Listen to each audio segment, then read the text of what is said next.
Over these last decades in our world, the number of unreached people, those people that have never heard the gospel, that live outside of the access to the gospel, has increased dramatically.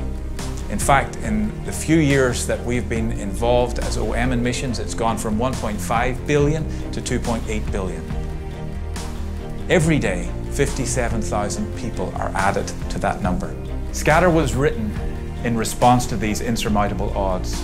I firmly believe that if we're going to turn the tide of the unreached in our world today, that we need to come up with a new model and disrupt the old models. The old model is one where we ask people to leave what they're doing and go do something different and raise support in order to do it. In other words, leave what you've been trained to do, what you're good at, and maybe passionate in doing, and go do something different. And we call this different thing ministry and missions.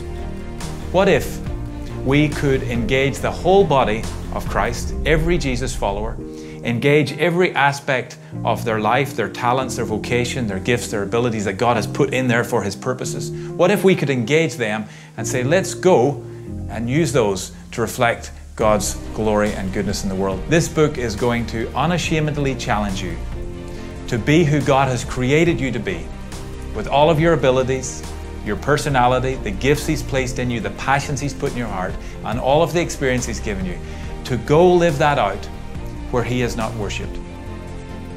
All throughout history, as we read off in the Bible and in modern history, we see that God constantly scattered His people among the nations. Often it was because of persecution, oppression, sometimes because of famine, but off they went. And as they scattered, they took with them the message of God, the message of Christ. And as they did, the gospel spread and people came to faith and the church grew. One of the things I'd love to see is today, this generation, our generation, would not have to wait till we're persecuted or oppressed or some other reason for scattering, but that we would scatter because we want the glory and goodness of God to be seen by everyone on the earth, especially those that have never heard before.